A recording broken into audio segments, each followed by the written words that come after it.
Naloko na mga kaibigan. Akalain ninyo itong si PCSO Director at dating weteng whistleblower na si Sandra Cam ay sinampahan na po ng reklamong murder at frustrated murder ng National Bureau of Investigation. Ito po ay kaugnay ng pagpatay doon po sa dating Vice Mayor ng Batuan sa Masbate na si Vice Mayor Charlie Yuson III. Ito'y naganap sa Sampaloc, Maynila, October 9, noong pong nakaraang taon. At kung matatandaan ninyo, yung pong mga naglabas ng istorya tungkol doon sa sa sinasabi nung asawa nitong pinaslang na Vice Mayor na tinutukoy niyang si Sandra Cam ang nasa likod nito, pinagdidemanda po ng kasong libel yung mga pahayagan, kasama na po yung aming pahayagan. Paano ngayon ito? Yan, wala na. Yan ang sinasabi natin, yung libel, pinakawalang kwentang kaso talaga yun. Yan ang panlaban ng mga korap. Oo. Para Para? Para tuloy ang ligaya. Hindi, bakit nila ginagawa yun? Para matakot ka. Hindi ba? Hindi para matakot ka. Para itigil mo muna yung banat mo kasi pagka yung nag-hearing kayo, o kaya masampa sa usgado yan, baka masubjudice ka. Oo, ganyan. Lahat ng kasalanan ipaparatang sa iyo. Para tumahimik ka. Samantala yung libel, pinakawalang kwentang kaso yun. Oo. So tutusin ninyo, ano ba kasong libel? Kaya ngayon, pagka may nagdemanda yung libel, ibig sabihin guilty siya. Magnanakaw yun. Ay, yun ang trabaho, di ba? Oo. Ng mga korap Yan. na magdemanda ng libel. Ayan. At bukod kay Cam, ay ito hong NBI Death Investigation Division, pinakakasuhan din po itong si ilang pang mga identified na supporter ni Cam. Itong si Marco Martin Cam, kamag-anak niya yata to, anak niya pa. Si Nelson Cambaya, Junel Gomez, Bradford Solis ba mga pangalan nito? Kala mo mga artista, no? Bradford White. Ha? Si Robert Bradford. Si Juanito de Luna. Si Rigor de la Cruz. Yan. Yan pong mga, itong sila Gomez, de Luna at de la Cruz, naaresto na po ito isang araw matapos patayin ito pong si Yuson, yung dating Vice Mayor. At ayon po sa NBI, ang lumalabas na complainant po rito ay yung biyuda nito pong si Yuson at yung anak na si Charlie Yuson Jr. at si Rufino Alforte. Bakit kailangan ganun ba yon? Oo. Hindi ba pwedeng yung NBI mismo complainant? Hindi, merong complainant yung asawa diba? Oo. Ang NBI, ano lang niya, assist Ayun. Ito'y base naman sa investigasyon nila Diba? At saka natatandaan natin, ipinag-utos pa ito ni ni Guevara, yung investigasyon dito sa NBI, diba? Na investigahan yan.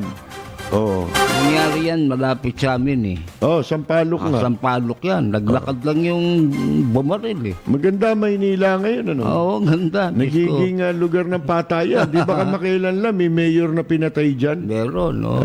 Sa Malati naman pinatay, ano? Sa Maynila, ginagawa ngayon ang patayan, mga kaibigan. Oo. Malinis kasi. Oo. Madali makatakbo. Walang pulis. Abala mga pulis Abala. Abala, Saan? Sa pag-iikot. Buti hindi sila nahihilo. Oo, alam mo na, yung orbit, magaling ang orbit eh. Di ba? Oo, nakakahilo yan. Oo. Alam niyo naman, ito, di ko maipakita ito eh. Meron ako ritong supot eh. Darating lang nito eh. Oo. Salamat ha. Papasalamat kami kay katropang Ella Ella. Samson Albiar, siyempre, at sa mga katropang Lapid Pyra, si Jorge Beichong. Kaya naman pala, nag-message sa akin kanina si Jorge, kala ko kung ano yun. May binanggit na isimada. Akala ko, kumakain siya ng ensimada Ganon. nung siya'y mag-message. Kape na lang daw ang kulang. Yun pala, ito pala yun. Ha? Maraming salamat, ha? Kay Ella. Hindi siya nagpunta ngayon dito. Alam mo yun si Ella, kwan yan eh. Bisin tao yan eh. Sabi naman ni Cam dito, mga kaibigan, sabi niya, Peter, hindi raw totoo yan, ha? Yung pagkakasangkot sa kanya dyan, mga kaibigan. Pero nung bago mamatay kasi itong Juan, itong Vice Mayor, naghabilin eh, dun sa kanyang asawa.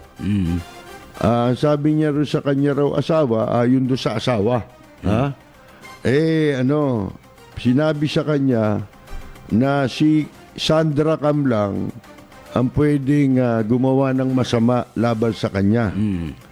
Yung anak na si Charmax ay nanalo sa mayoralty race over Sandra's son, Marco. Yun, tinalo pala ng anak nito. Sa pagtakbong mayor, yung anak ni Sandra Cam na si Marco, mga kaibigan. So, yun ang motive. Yun. Yun ang motibo sa pagpatay. Ganyan sa krimen eh. May motibo yan eh. motibo yan. Di ba? Sabi nga ni Sandra Cam, it is so unfair that our family is being dragged into this. We've moved on from that election. Sabi niya pa, me and my son had nothing to do. Yan. Nililiwanag ko lang para ika nga, kahit na matigas ang English natin, maintindihan po ninyo, no? Me and my son had nothing to do with that ambush of ni Vice Mayor and OIC Mayor of our town. Yan. Si Batuan. Yan yung sinabi niya noon. Nung ini-implicate siya nung asawa, mga kaibigan. As a mother, I sympathize with the bereaved family. Pero, hindi po totoo na politically motivated. Yan, ha? Wait for the investigation to roll. Huwag muna sana tayong gumawa ng mga espekulasyon. Yan ang sabi niya eh, di ba? Paano to? Ito na yung investigasyon eh. Ibig sabihin yan, may reporting NBI, may probable cause. Kaya siya na inano. Di ba? Iniimbestigahan niya yun.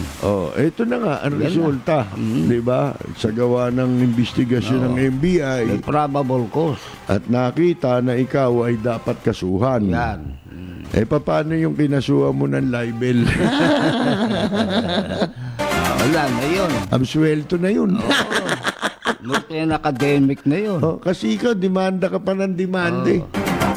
Nilabas lang naman yung sinabi ng babae. Dapat yung babae dinimanda mo. Yun, no? Di ba? Yun na nag-akusa sa'yo eh. Yung isang walang yan na demanda sa akin eh. Sinulat ko, yung nakalagay sa lumabas na dati sa dyaryo. Oo. Siyempre tayo, pag nagsusulat tayo, kailangan bibigyan mo ng background, aalamin mo kung sino ba itong taong ito. Yun yung track record na hinahanap natin. Parang sa pagpili ng kandidato na lagi kong sinasabi. Pipili tayo base sa track record. Merong isang opisyal na alam mo, nakarating sa iyo ang balita, nasagap mo ang balita bilang isang media man na ito ay gumagawa ng hindi tama. Mali ang ginagawa nito, labag sa batas. Ha? Di ba? Isipin ninyo yan, mga kaibigan. Wala na bang ibang pwedeng magsalita? Oo. Ha? O magpalusot? Yun ang mahirap. Hindi nagbanta eh. Oo. Di ba? Ngayon, siyempre, ang sama nung yung babantaan mo yung kwan. Si Marcos, eto maraming ginawa. Di ba? Martial law, nagpasara din. Pero walang ganyan yung pananakot. Wala. Yung bago gawin, kwan, sinasabi, ito kayo, ito, hindi in-air yung advertisement ko. Grounds ba yun? Ito yung sinasabing, dapat kasi, umiral sa ating mga salipunan, lalo na, especially sa gobyerno. Pag nasa gobyerno ka, marami kang hindi pwedeng gawin eh. Oo. Marami kang hindi pwedeng sabihin. Di ba? Oh. Nakalinya ka dyan eh. Marami kang ikakartail mo yung sarili mo eh, di ba? Yung freedom mo eh, di ba? Marami kang yung ibig sabihin, hindi ka na karaniwang katulad ng karaniwang tao, di ba? Si Marcos nga, kahit nung martial law talagang ingat siya sa pagsasalita. Tsaka wala siyang yung sinasabing mga kung ano-ano, di ba? Ingat siya. Yung wala siyang ina-antagonize, di ba? Wala. Hindi siya nagsasalita ng ganun. Oo. Pero asa kanya na power, di ba? Martial law Ewan ko kung ginagaya niya si Marcos. Ako, Diyos ko. Malayo. Ha? Malayo. Si Marcos, bago naging abogado, naging sundalo muna. Diba? Sumabak muna sa gera. Kaya tapos, ang gusto niyong gawin yung pagkakamali. Alam ni Marcos. Si Marcos, magaling na leader. Pinaniniwalaan ko yan sa kanyang pagiging leader. Ang totoo wala nga ako may paparis na pwedeng maging Marcos. Ang gusto nilang pamarisan yung hindi magandang kasaysayan sa pamumuno ni Marcos. Alin yun? Ano ba naging pagkakamali ni Presidente Marcos, mga kaibigan? Alam ba ninyo? Sino makapagsasabi sa inyo? Alam ng iba to Di ba, minsan binabanggit ko nga, panoorin ninyo yung state visit ni dating Pangulong Marcos doon sa United States, di ba? Kung saan binigyan siya ng napakagandang reception na hindi pa naibigay. Hindi natin nakitang ibinigay sa ibang naging presidente ng Pilipinas. Yung patikan yun doon sa White House, pinaputok. Mga kaibigan, lintik po ang ganda ng pagtanggap na ginawa ni President and Mrs. Reagan kay Marcos sa Washington. Ngayon, lahat ng mga pangyayaring importante ro, naidokumento yan Isa sa mga itinerary ni Marcos doon, humarap siya bilang panauhing tagapagsalita sa National Press Club of America. Yun. Amerika yun. Yun. Hindi narito Oo. Wala basurahan yan Nung Marcos. Ito yung tunay. Oo. Mga tunay ito.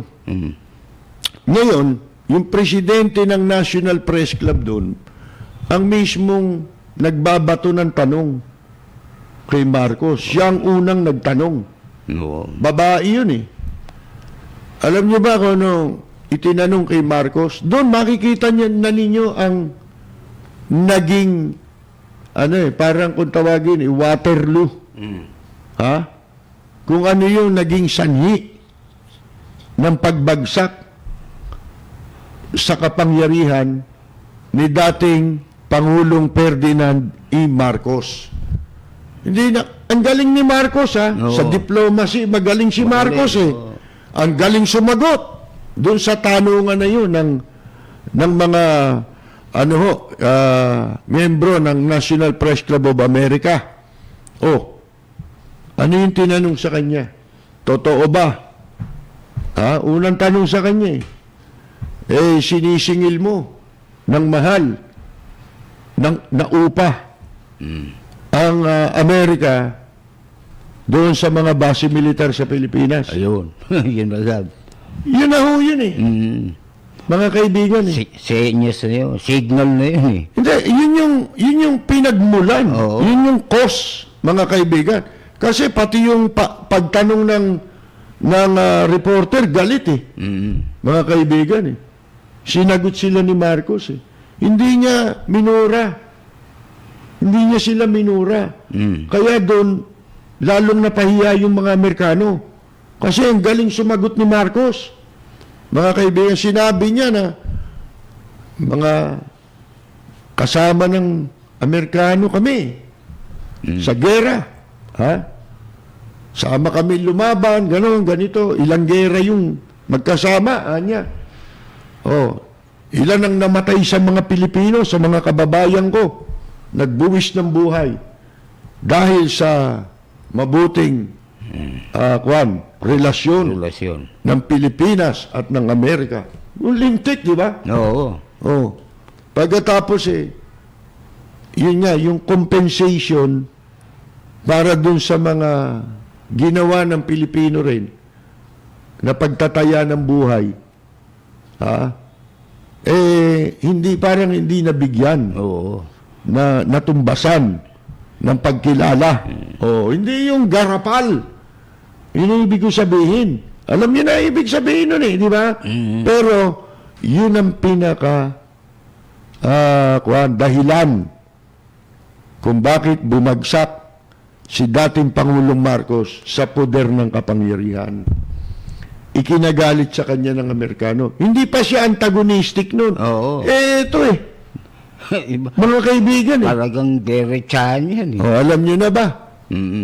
Na dahil dyan sa BFA na yan, mga kaibigan, na sa mga pakikipag-away na wala naman dahilan, lalo na yung pwede mo namang idiplomasya, ba't kailangan mong singhalan? Kasi diba? si Marcos magaling sa warfare.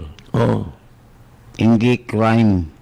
Hindi, tsaka hindi lang sa organized warfare ang nalalaman ni Marcos, psychological warfare. Kasi nga, sundalo Hindi iba isip niya hindi utak kriminal. Iba magkaiba yun. Kasi pag utak kriminal, iba pamaraan. Ayan. Diba? Masyadong ano yan. Ganun Diba, marami nalalaman. Ano yan? Diba, marami ng pinatayan. Isama na pangalan yan. Doon sa sa aking Matrix. Ganun. Pwede. Kasi yung takbo ng utak nandun yun Yun. Yung takbo ng utak ni Marcos, nakikita mo iba. Eto, hindi nila alam.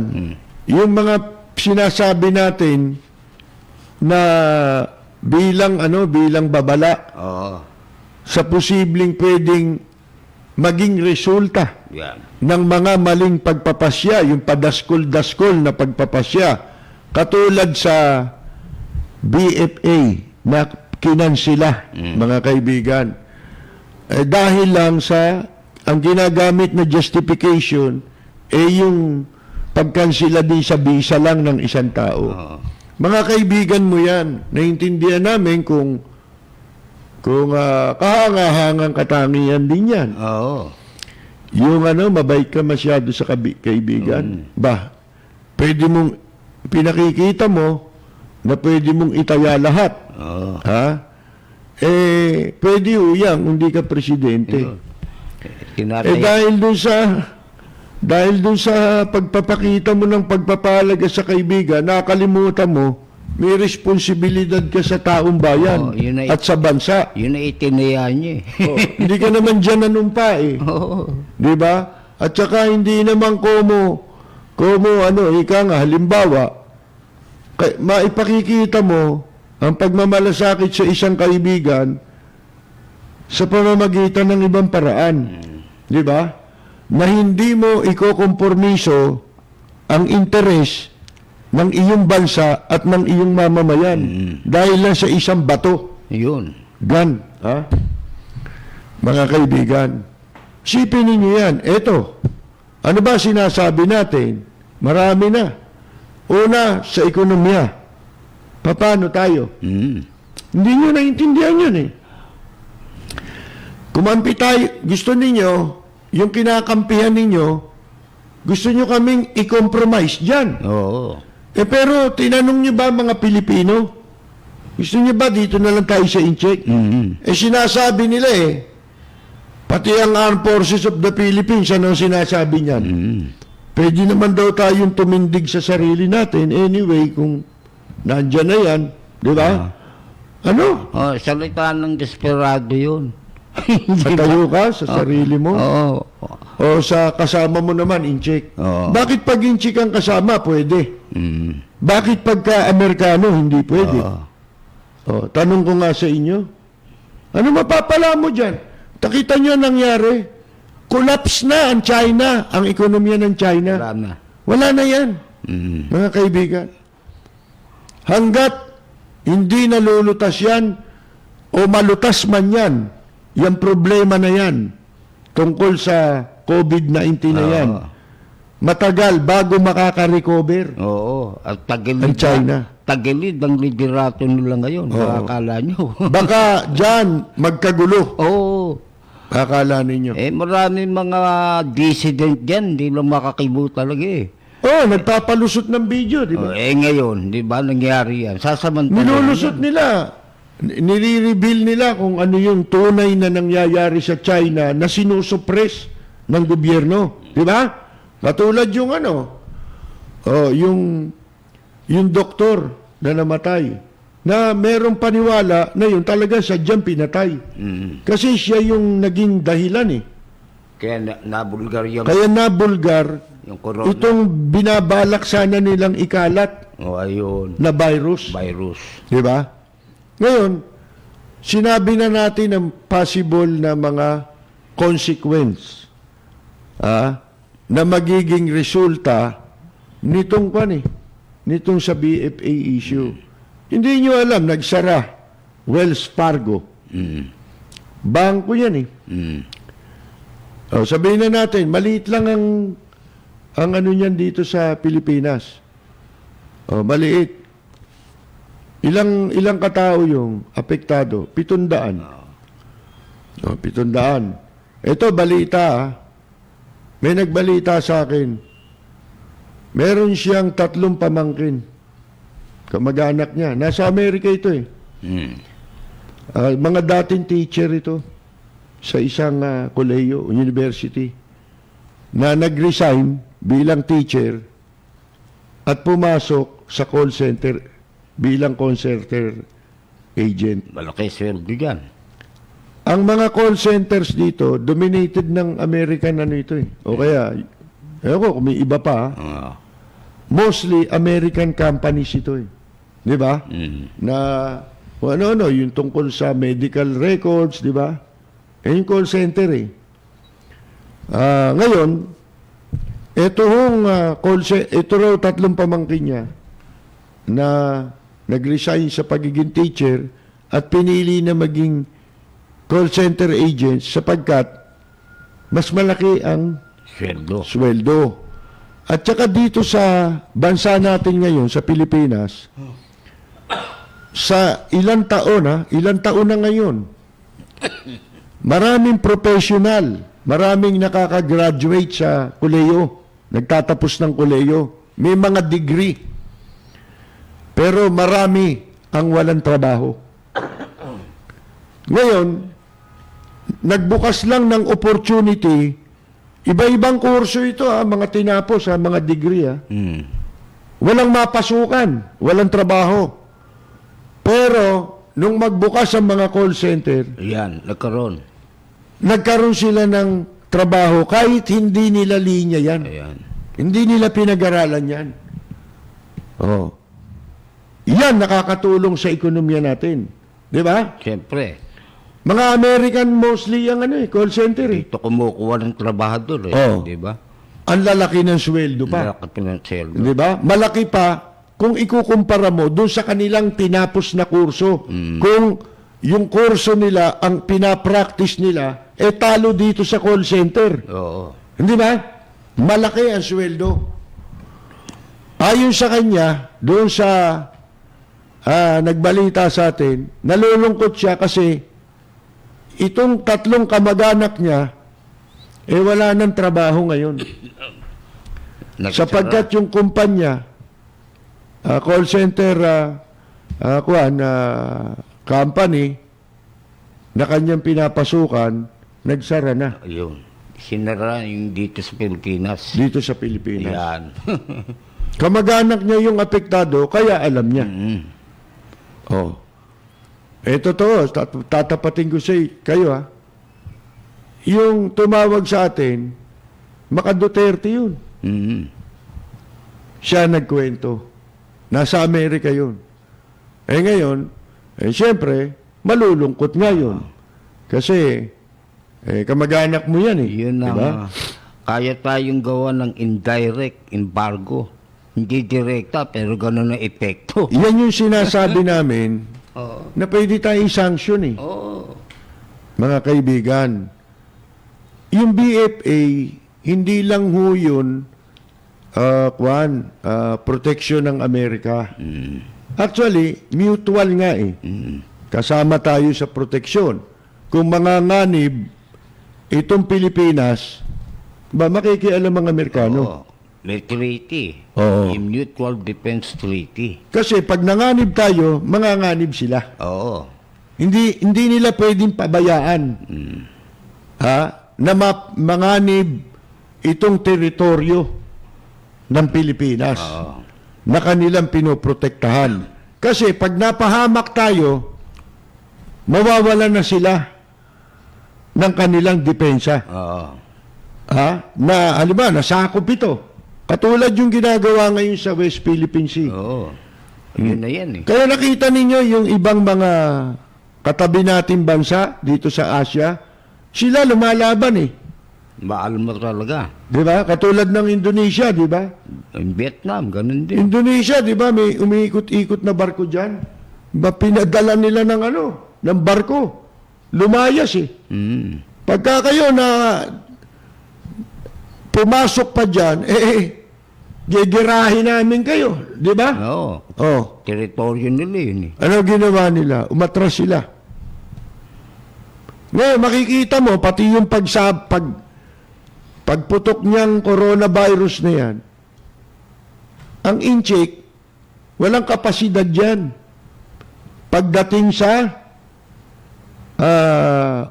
gera, puro panakot lang yan. Oo. Wala pang kasaysayan na yan, lumahok sa gera. Ano ibig sabihin yan? Makikita mo nagdi-develop sila ng mga ano tawag mo riyan? Yung Virus. Yan ang gagamitin nila para sakupin nila yung buong mundo. Yan ang gagamitin nila para maghari sila nabuko. Binuko ng isang doktor. Kaya sila ang tinamaan ngayon. Yung ginagawa nilang balak nilang gawin sa iba, sa kanila nangyari. Yan. Parang sinumpa, di ba? Talagang habang tumatagal, lalo silang talagang damaging ang nangyayari sa kanila. Wala na lumalabas ang bahay Wala na ho yan Wala nang umaandar ng mga negosyo. Ang pagkakamali ng ginawa ng administrasyon, yung pinayagan makapasok dito yan. Paano mo ngayon tataboy itong mga to? Yan. Ang dami yan. Ang dami na nila rito. 2,000 pala araw-araw yung pumapasok. Biro mo yan. Kita mo na. Ang tagal Di ba na. sinasabi ko sa iyo, tumambay ka lang sa airport? Nung wala pa yan. Hindi pa pinag-uusapan yung virus na yan, wala pa yan. Mga kaibigan. Tumambay ka lang sa arrival area. Makikita mo ang dami ng sasakyan na naghihintay ng in-check. Yan nga yun, yung mga na-expose na ngayon, di ba? At nung may virus na, 2,000 araw-araw mapasok dito. Laganap na yung virus sa China. Biro mo yun. Eh, di napakadelikado. Oh. Mm. Eto pa, yung akala ng mga iba kasi na pangkaraniwang idiot na kung makapagtanggol pa, kung makadepensa, daig pa si Bongo eh. Oo. Daig pa yung sipin mo, akala mo kung makapagsalita mga hinduropot na ito eh, katabi matulog si Presidente Duterte. Oo. Ha? Tayo man daw, lahing inchik. Oh. Ano na mga pinagsasabi? Ano kaugnayan nun? Pagka ganun sinabi mo, huwag lang natin pag-usapan Amerikano. Walang purong lahi talaga. Tama. Walang Pilipino, walang Amerikano. Kahit sa Europe eh. Wala naman puro dyan. Walang puro dyan. Ano ba puro sa Amerika? Mga Red Indian. Wala na nun eh. Alam niyo kung ba't walang puro? Wala eh. Tatandaan ninyo. Di ba may sa Europe, may tinatawag ng mga European Jews? Di ba? Jews, Mga Hudyo. Jew. Lahing Hudyo. Kumalat yan eh. American Jews, nagkaroon eh. Germany nga, dami yan eh. Gagaling yan eh. Yan ang mga may kaugnayan. Dito sa sinasabi nating magiging resulta ng BFA. Yung pagkansila dyan. Kasi po, paulit-ulit namin sinasabi dahil para maintindihan ninyo yung epekto. Pagka nanganib ang depensa ng Amerika, itong strategic defense itong Pilipinas di ba? Nanganib kasi nawala na yung agreement. Yung sinasabi ni Trump na, well, fine, di ba? Fine, Okay lang yan. Nakatipid pa nga kami. Sabi lang niya yun. May laman yun. Hindi yun. Si Trump, hindi Amerika yan. Si Trump, presidente lang ng Amerika. Binanggit ko kanina si Marcos. Bakit? Kaibigan niya si President Reagan nung nagpunta siya ron Hanga sa kanya yun eh. Bilib sa kanya yun. Si President Reagan. Mga kaibigan. Pero si President Reagan, hindi siya ang Amerika. Siya ang presidente ng Amerika. Ano ba ang pagkakamali ni Marcos? Mga kaibigan, hindi yung pakikipag hindi mabuting pakikitungo sa Amerika, hindi ba? Mga kaibigan. Interest ng Amerika. Sa interes. Ano ba interes ng Amerika? Yan, mga negosyo. Negosyo. Ibig sabihin, wala nang BFA, bali wala na ang mga negosyo nila rito, delikado na. Nanganganib ito, mga kaibigan. Alam ba ninyo, negosyo sa buong mundo? Sino ang pinakamayamang mga tao sa buong mundo? Sino ang may kontrol ng ekonomiya ng mundo? Sa lahat-lahat. Hindi ba mga Hudyo? Hudyo. Maraming Hudyong Amerikano Mga American Jews. Yan ang may doon pa nga nakabase. Sa Europe, marami. Dami. Mga kaibigan, sa buong mundo, sabihin mo ang pinakamalalaking kumpanya na hindi walang lahing Hudyo. Pangalan nun, sa internet. Hudyo yun. Facebook. Tsaka yung isa. Yung Microsoft. Yun. Mga Hudyo yan. Mga Hudyo lahat yan. Mga kaibigan. Si Rockefeller. Hudyo yan. Yan na nga walang bansa na malalaki na hindi ang may-ari ng mga malalaking kumpanya hindi Hudyo. Tandaan nyo yan. Matinding lahi kasi. May napanood pa nga ako isang pelikula kasi sa Amerika dahil yung mga Hudyo nga mayayaman, di ba? Yung mga producer, Hudyo na Producer ng pelikula, di ba? Pinapanood akong pelikula, may mga Jews sa Amerika na negro nagpanggap na Jew. nagpa-practice ng religion ng ng Jew. Eh di siyempre, katawa-tawa. Parang insulto yun eh. Insulto yun saan? Hindi sa Hudyo. Insulto yun doon sa mga Amerikano, pati sa Hollywood, sa showbiz, na mga nagsisipagpanggap na Hudyo. Oo. Di ba mga pangalan nila, ginagawa nilang tunog Hudyo? Oo. Di ba? Para magkaroon. Para lumakas sila doon sa mga producer, sa mga malalaking tao. Magkaroon sila ng presyo. Yan. Yun eh. Oo. Mataas na uri yan eh. Oo. Tataas ang presyo mo. Ganyan dyan. Ngayon, pagka ang Amerika, ang interest ng Amerika, nanganib, hindi lang Amerika ang nanganganib. Oo. Pati yung mga umaasa na kaalyado ng Amerika. Yung kaalyado niyan, yan naman. Yan. Marami yan. Oo. Lalo sa Europa. Hindi yan papayag ng Amerika ay humina ang depensa. Sapagkat, ano yan, inaasahan din nila yan eh. Di ba? Mga kaibigan. So, ano mangyayari ngayon? Ayan. Tayo, ano? Sa ekonomiya pa lang, lulumpuhin na tayo niyan. Di ba? Kaya, Sino apektado? Si Presidente Duterte ba? Oo. Paano kung marami siya naipon? Buti pa siya eh. Tayo, Kayo ba nakaipon? sa security, sa economy, pati sa terrorism. Yan. Delikado tayo dyan. Sa gamot. Sa gamot. Oh. Oo. Ano gagamot natin? Malunggay? Diyos ko. Ha? Kaya bang gamutin ng malunggay ang lahat ng sakit? Oo. Lalo na yung coronavirus? Paano yan kung maimbento yan sa ibang bansa? Magkakaroon ba tayo ng access doon? Ha? Kung halimbawa meron ng gamot sa coronavirus, tapos maraming nahawa rito. Katunayan, meron na tayong mga ano rito eh. Iuwi raw yung nando sa barko, di ba? Babalik dito. Ang tagal eh. Samantalang yung mga ibang bansa, na-repatriate na lahat eh. Oo, lahat. Ayos. Yung mga kababayan nila eh. Tayo na lang ang puro daldal eh. Wala. Puro kwentuhan dito eh.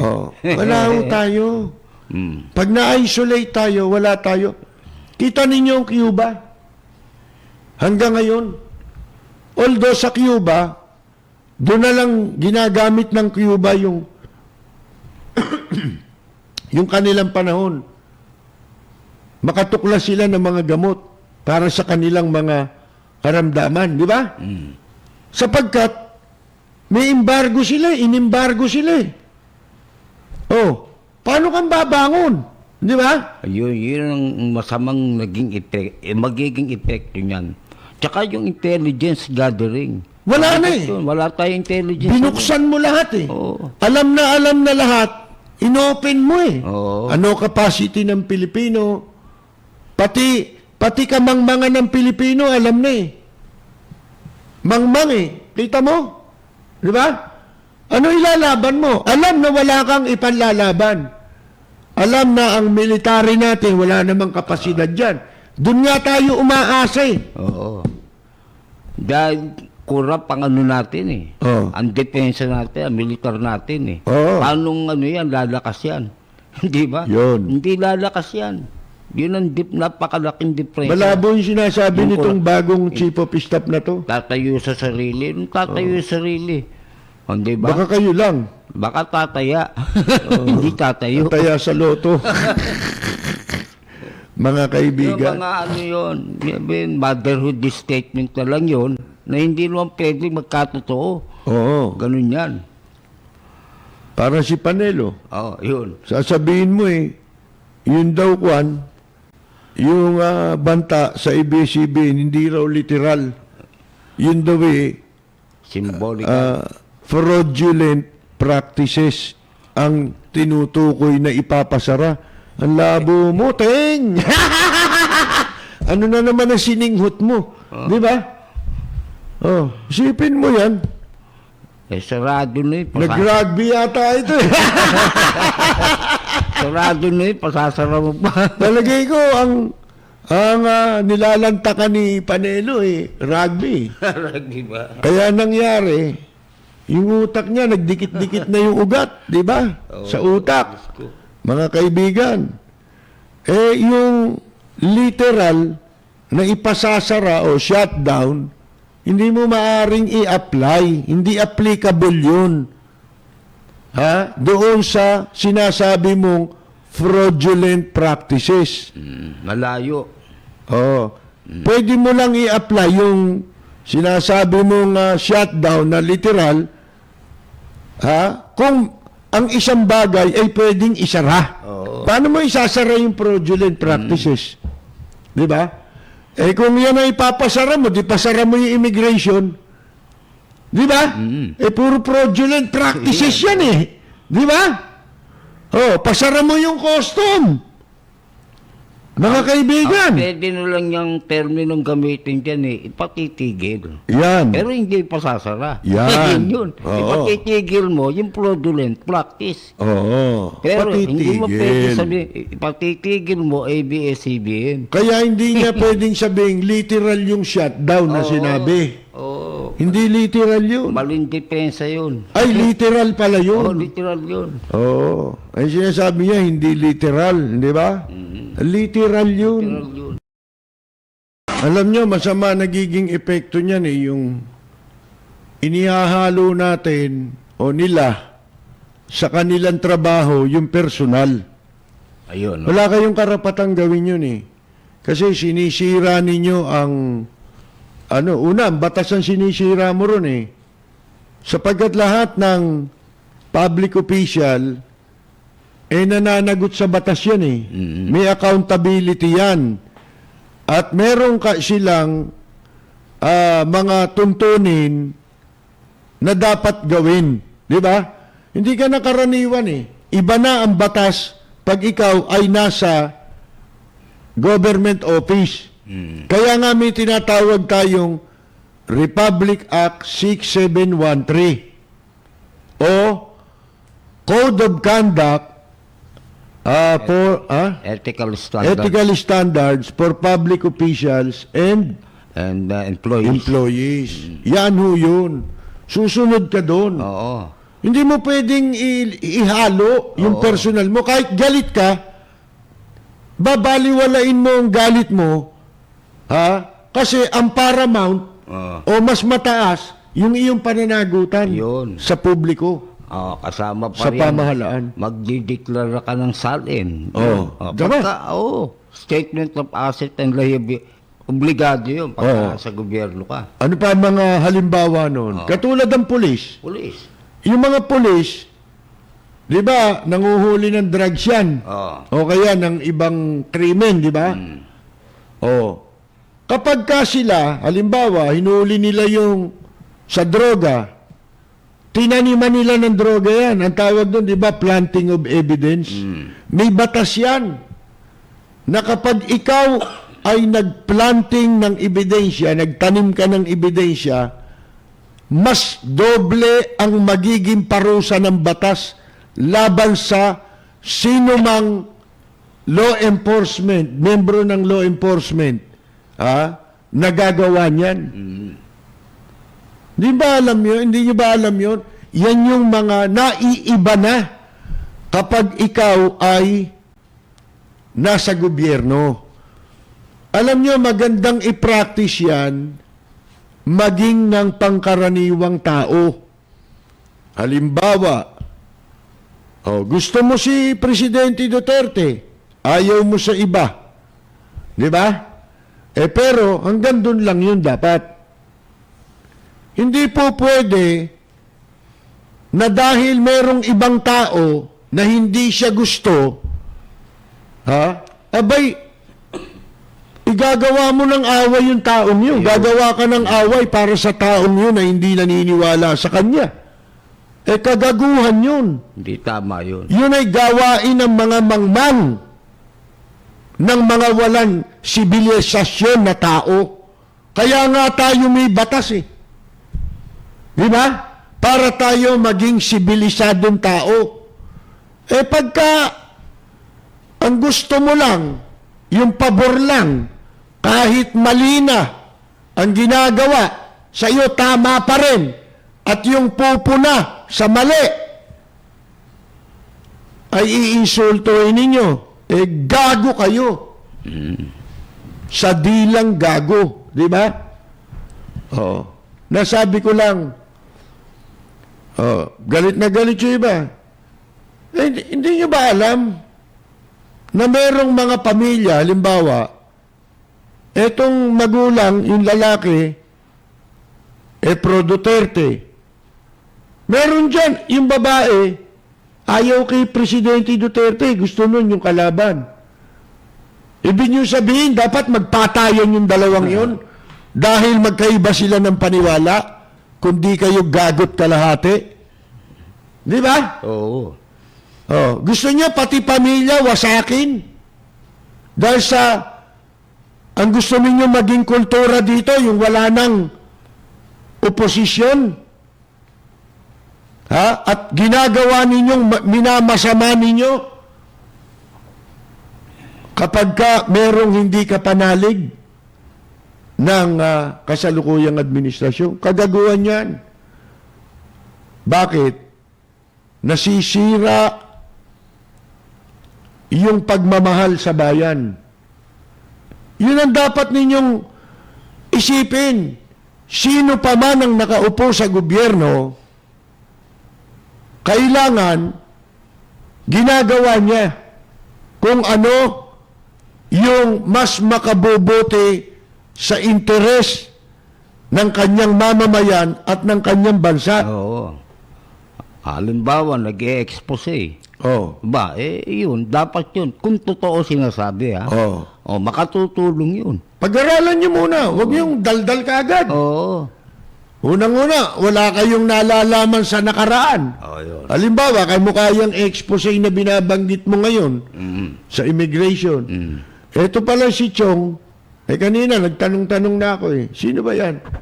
Yan pala, kasali rin sa katarantaduhan yan ba't nagkaganyan, nag-whistleblower? Kasi, yan pala si Chong, nung una, nagalit siya dyan sa sindikato.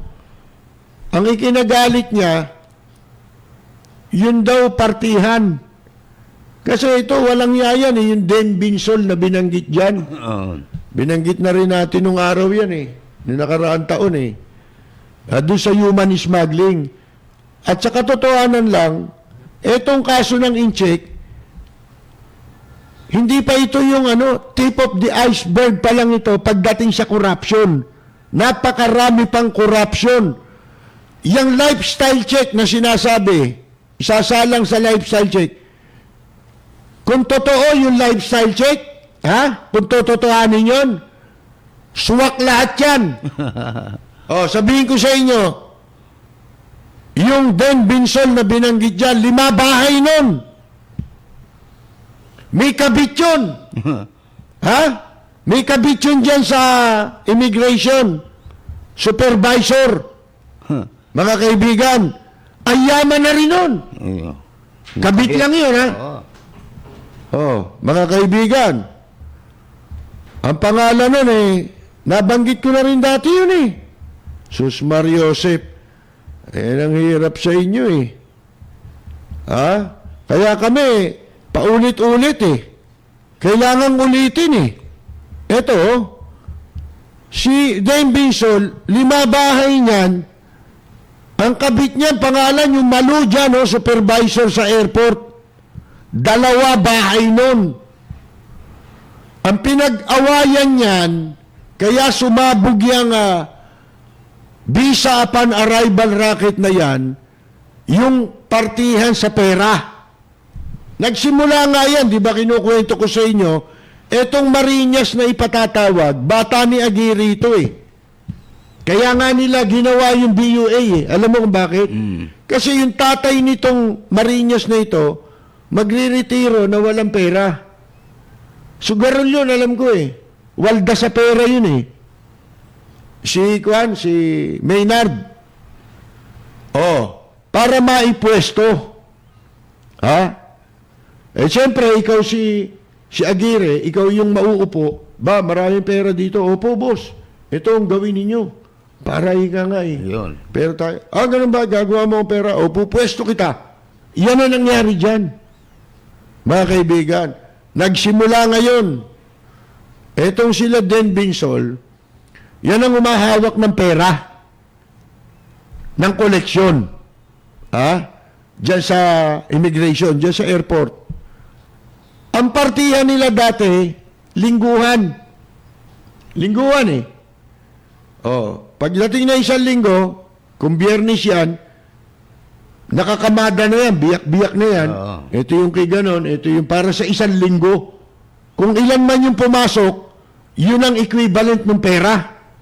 Di ba? Ngayon, nagsimula, isang linggo. Sumunod ba? Nadidelay na, nagiging 2 linggo na. Bago makarating sa mga tao. Sumunod ba? 3 linggo na. Hindi pa na ibibigay, tsaka pa lang ibibigay. Sumunod, 1 buwan na, hindi pa na ibibigay. Umabot na doon sa puntong 2 buwan na, hindi na ibibigay. Ang katwiran hindi pa nakukwenta Yan na katwiran. Yung pala, siyempre, nakakahawa ka lagi ng malaking pera. Ang hangad nito, mga hayop kasi, walang iya Ang hangad nito, paano niyang maangkin lahat. Magkakaroon siya ng ganong kanya lahat. Oo.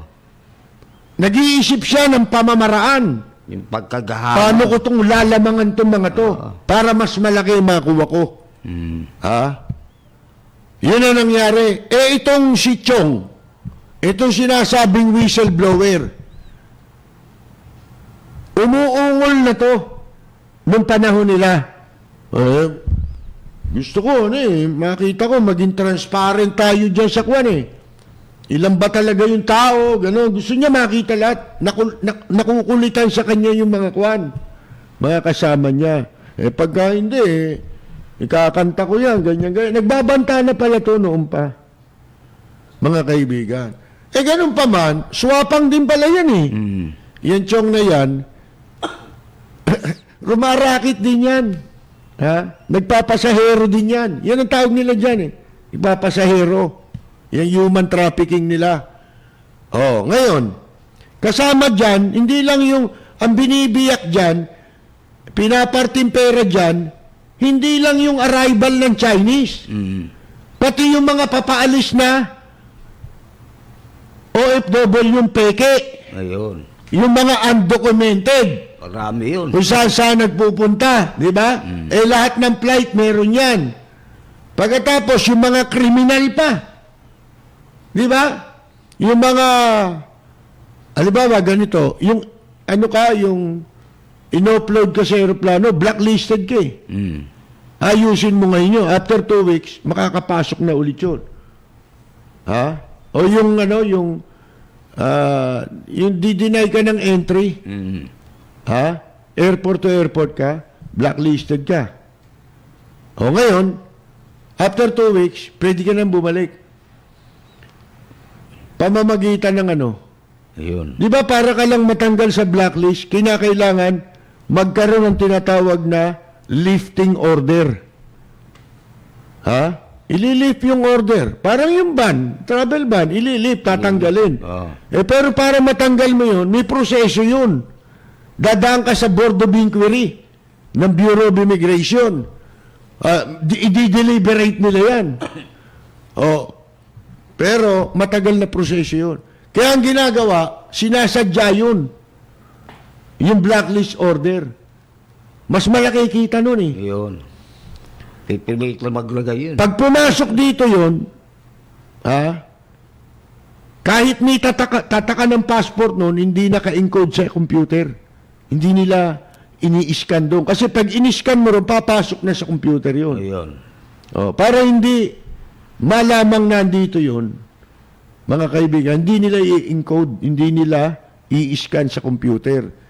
I-escortan yun, palabas. Paalis, ganun din. Mas malaki yun. Yung mga kriminal, hindi pa kasali dito Ewan ko kung may balak na imbestigahan yan, yung Marinas, yun ang pinakautak niyan. Yan. Bata niya lahat ito, itong mga binabanggit na ito. Bata niya lahat yan. Ang pagkakaalam ko dirty dozen ang tawag dyan Kalat yan sa buong Pilipinas na port. Kung saan naka-assign niya, mga bata niya yan. Meron sa Cebu, meron sa Clark. Lahat yan, sa Palawan. Ang dami sa totoo lang, ano sinasabi ngayon? Si Morente raw, mahal ni Presidente. Ha?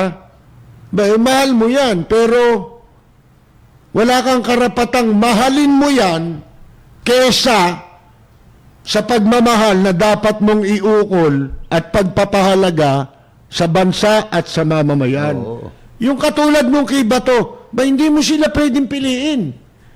Kung kayo magmamahalan, magmahalan kayong mag-isa nyo. Oo.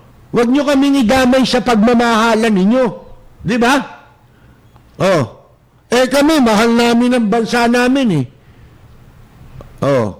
Hindi ba? Masama dating nung desisyon yun. Pati dito kay Morente. Ay, kay Morente. Di ba dapat sibakin mo na yan? Ba't ang dami natin Cheche Boreche, may mahal ko yan. Yun na nga problema Wala kaming pakialam. Oo. Lagi natin... Ang pinakakialaman namin, yung accountability ninyo, yung pananagutan ninyo sa taong bayan. Hindi ba? Ang pinakikialaman namin ay yung inyong tungkulin sa taong bayan at sa bansa natin. Oo. Yung sinasabi natin, hindi mo pwedeng isama yan, personal mo yan Kung ano man yung pagmamahalan ninyo, personal mo kung pahihirali mo yung pagmamahal, mahal ko tong misis ko Ito gusto kong maging chief of staff ko, ito maging executive secretary, yung anak ko naman, gagawin kong cabinet member, pwede ba yun? Pagmamahal yun Hindi mo pwedeng gawin. Bakit? May batas yun Nepotism yun, hindi pwede yun. Bawal sa batas yun. Dito, lahat na lang, nawawala na yung batas Yung conflict of interest, wala na. Mga hindi na ginagalang. Hindi na pinapahalagaan ng batas. Akalain mo, ginagamit na dahilan yung kay Bato Yun. sa BFA. Yung kay Morente, yan daw kasi... Ito naman, chief of police niya raw dati. anong pakialam natin ngayon doon? Mabait daw yan. Kahit pa siya, santo. Oo. Kahit sabihin mo siya si Virgin Mary. Oo. Hindi naman tayo magsisimba rito Oo. Ang pinag-uusapan natin dito, hindi pagpasok sa simbahan. Ang pinag-uusapan natin dito, gobyerno yan A public office Sa public trust. is a public trust. Narinig na natin kay Paeldon yun Lumasabit sa costume. Sa totoo lang, Matinuan niya yan lahat ng sasabihin ninyo ngayon, katatawanan na lang. Wala na Hindi na kayo kuhan binibigyan ng importansyang dapat sana iukol ng tao sa inyo. Wala na. Kung meron man, mga idiot na lang yan. Tsaka nasa na rin yung prinsipyo ng command responsibility. Yan. Di ba? Ang laking anomalyan yan. Tama. Pinakaulo, hindi mo gagalawin. Tsaka inconsistent lahat ang resulta sa mga sinasabi ninyo na just a whip, even just a whip, simoy lang Yun. Asta pa lang. Ito, simoy pa ba to? Hindi na Ang totoo niya, si Morente na nagsasabi, dati na nga yan. Umamin pa Umamin na siya, pinaalam niya pang inkompetensya. Di ba? Oo. Sipin mo, alam mo na palang dati na pala ba't wala kang ginawa? Hindi ba? Anong klaseng mga katwiran yan? Alam nyo, yung mga katwirang yan, anti-graph lahat yan Kung tutuusin ninyo pero wala na anti-graph Bakit? Wala na rin yun. hindi na gumagana ang sistema natin. Yung separation ng tatlong branches of the government, di ba? Hindi na gumagana eh. Kumbaga, nag-o-orgy yung legislative, executive, Judiciary. at judiciary. Naggagahasaan eh, mga kaibigan eh. Naggagamitan. May gumagana pa ba? Wala na. Di ba dapat sinecheck yan ng... Di ba may tayong check and balance, kaya meron tayong tatlo niyan eh. Na co-equal branch, di ba? Sa gobyerno. Para may check and balance. Katulad nung sinasabi natin, yang sa immigration, matagal na natin pinag-uusapan dito yan. Pero mabuti na lamang. Ngayon, dapat nating ma-realize, may oposisyon. Kasi, kung administration, kahit magnakaw kayo dyan, 24 oras, 7-Eleven, mga kaibigan, 24/7, hindi sila kikibo. Ganun na lang. Makakutsap. Kung walang oposisyon. Mga kaibigan, hindi pa magiging, ika nga, magmumukha pang, yung fake news tayo. Di ba? Samantalang, una pa natin tinatalakay. Ito, yung investigasyon ni Risa Ontiveros, hindi natin nalalaman kung ano pakay niya dyan. Kung ang talagang pakay niya, mabuwag yan. Kasi isa lang na, alam nyo, hindi na dapat sinasabi ito dahil matalino nga di ba? Presidente ka, abogado ka Dapat alam mo yan. Isa lang naman ang nagkaroon ng problema. Ano ba naging cause lahat ng katarantaduhan na yan? Morente? Hindi yung yung visa upon arrival Ano ba yung visa upon arrival? Batas ba yan? Ay, hindi ho. Ayun. Ano yan? Department order. Diyan ka magmura. PI ninyo. Hindi pala batas yun. Bawiin mo na yan, Minardo Guevara. Di ba? Pinababawi ko na yan. Bawiin mo. Di wala na. Di ba? Pagkatapos, imbestigahan sila lahat. Kasuhan. Imbestiga, hindi natin alam kung ano yan. Gaya na sinasabi natin, si Chong, dati rin kasangkot dyan. Ang gusto niya lang, kinukulit niya yung mga kasama niya. Siguro, pinagdududahan niya, binubukulan sila. Ito nga nangyari dyan, kaya nawala yan, Den Binsol na yan Di ba? Ganun ang ginagawa niya, pinatatagal niya na ng pinatatagal. Halimbawa, January, magbibigay siya ng January. Yung pala, atrasado na siya ng 2 buwan. Yung palang ibibigay niya si January, nung November pa yun. Dapat niya binigay, kung monthly. Kaya dyan, sumingaw yan doon. Di ba? Yun yung unang sinasabi natin noon Noong 1 taon. Yan yung binabanata natin noon. Mga kaibigan. Kaya palitan niya. Pumalit sa kanya ito si Pisngi. Si Dennis Robles. Ang pinagtataka ko, ina-announce ng immigration na nirelieve sila. Ito, may order pa nga si Presidente, i-relieve. Salita lang yun Nasaan yung order? Dyaryo lang Kahit na sinabing relieve, kailangan magkaroon nyo ng order sa immigration na pirmado ng commissioner. Relieve kayong lahat. Pag sinabi mong relieve, hindi mo ipupwesto, nire-relieve lang doon sa pwesto ngayon. Pagkatapos, bibigyan mo ng another assignment. Hindi relieve ang tawag doon. Ano tawag mo ron? Ano lang, nilipat mo ng pwesto. Ang masama pa, mas mataas na pwesto pa. Ito patawad nyo yung Den Binsol dyan. Yan ay pa-lifestyle check nyo lahat yan. Lahat yan. Suwak lahat yan. Ha? Titiyakin ko sa inyo. Yung Den Binson, 5 bahay po. Yung kabit niya, supervisor, 2 bahay. Ang nangyari dyan kay Chong, kumbaga sa state witness, mas totoo sinasabi niya kasi kasama siya. Kasama siya. Yan. Kaya, reliable yung sinasabi niyan. Yan ang hirap sa paggawa ng krimen na marami kayo. Oo. Yan ang nagiging Yan, state witness. kaya yan ang katunayang sindikato sila eh. Oo.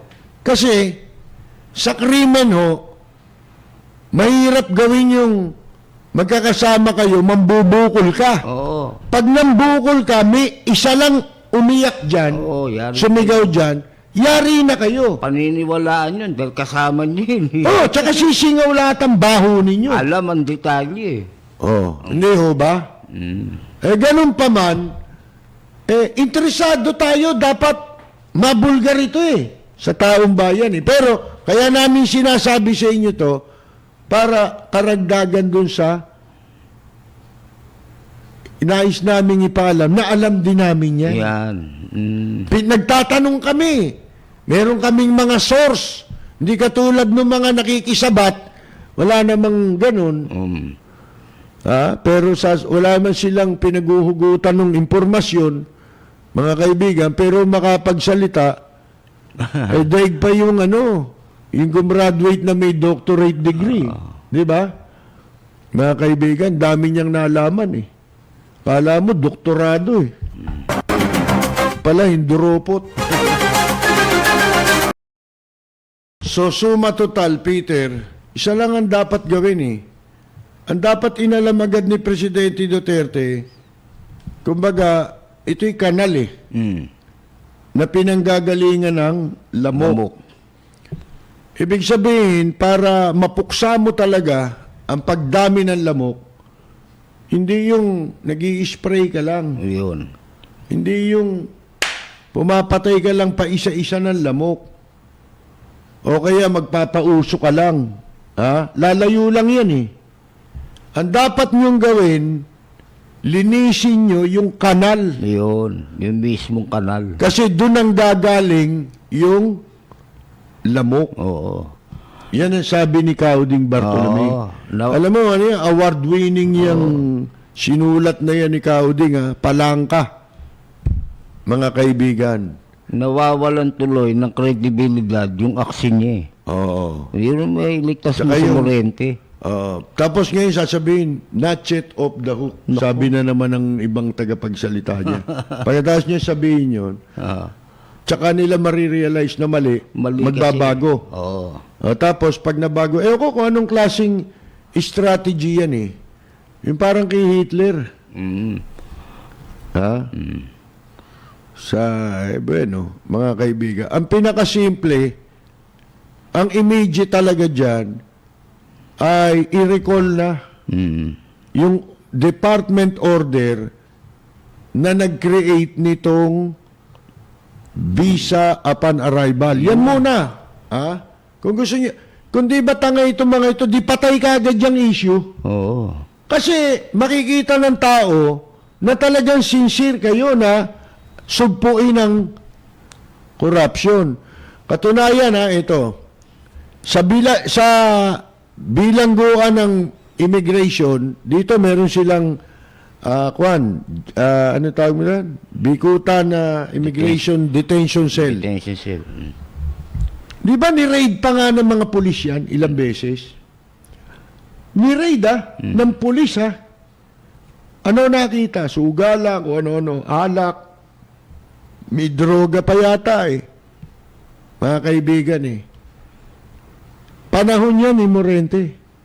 Gaano karami yung katarantaduhan sa panahon ni Morente dito sa Taguig? Ano yung nangyari dyan sa visa extension? Nagtayo sila ng opisina dyan, Sa Kwan? Di ba, pumutok yung kay Argusino, siya na rin ang commissioner nun Yun. Gipin mo yun. Yan ang unang-unang niya sabit niya Di ba? Ang dami, di ba? Natakasan, ilang beses sila natakasan. Ang sindikato ho sa Bureau of Immigration, sa jail, meron pa dyan. Yung mga inchik na nakakulong dyan, di ba, lalo sa Pogo, yung mga Pogo, nagbibigay ng panggastos dyan. 10,000 bawat isang tao.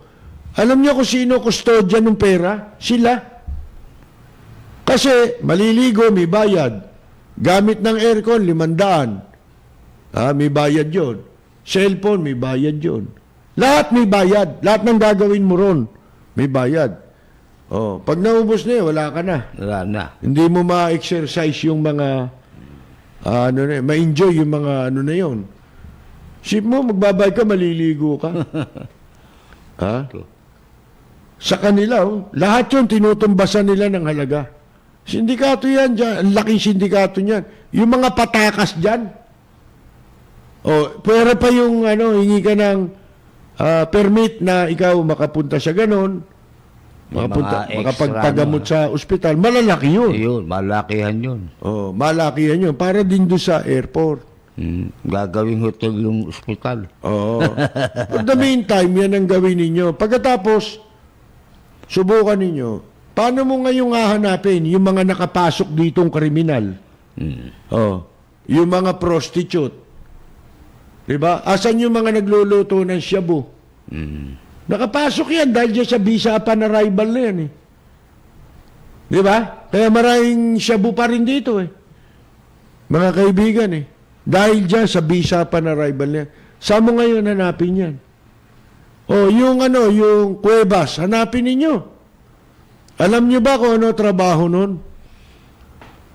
Lahat ng baluktot na pogo. Alam mo yung baluktot na pogo? Hindi talaga siya license bilang pogo. Ito yung pinagkakakitaan ni Andrea at saka ni Kim Wong. Yung, alibawa, ikaw yung pogo, no? Pogo. Ako yung pogo. Lisensyado ako, prangkisa. Kaya tapos, ang gagawin nitong Pagcor, tsaka ni Kim Wong, mag-i-issue sila ng accreditation. Ayun. Bilang service provider sa'yo. Ikaw. Service provider. Oo. Parang call center yun eh. No. Ang nun, ibig sabihin nun. Pero sa totoo lang, ang operation nun, pogo rin. Ayun. Kaya dyan sila kumikita ng malaki. Imbes na magbayad sa BIR, sino binabayaran? Ayun. Mga kaibigan. Yan i-raiding nyo lahat yan. Kung di totoo. Mariraid ba yan? Hindi. Yan din yung mga kausap nitong sila Dennis Robles, sila Den Binsol. Contact nila yan eh. Yung Cuevas na yan eh. May niloko may kinabit pang ang mayor yan eh. Asawa niyan, mayor din eh. Nakunan niya ng ilang milyon, kinabit niya yung mayor. Mga kaibigan. Yung mayor naman, yung pera, kinuha sa kanyang, sa bulsa ng bayan niya. Para ipautang dito kay Cuevas. Patas, tinakbuhan na ni Cuevas yung utang. Ano nangyari? Pinalitan nito ngayon, ni-replenish niya. Yung perang kinupit niya ron para sa swerte ng tarantadong ito. Venas. Sipin mong kinakabayo mo na si Mayor eh. May turbo na, may ano pa. May pera pa. Hinihitit ka pa nung. Hinihitit pa ni Mayor yun eh. Yan naman, hinihigop. Mga kaibigan.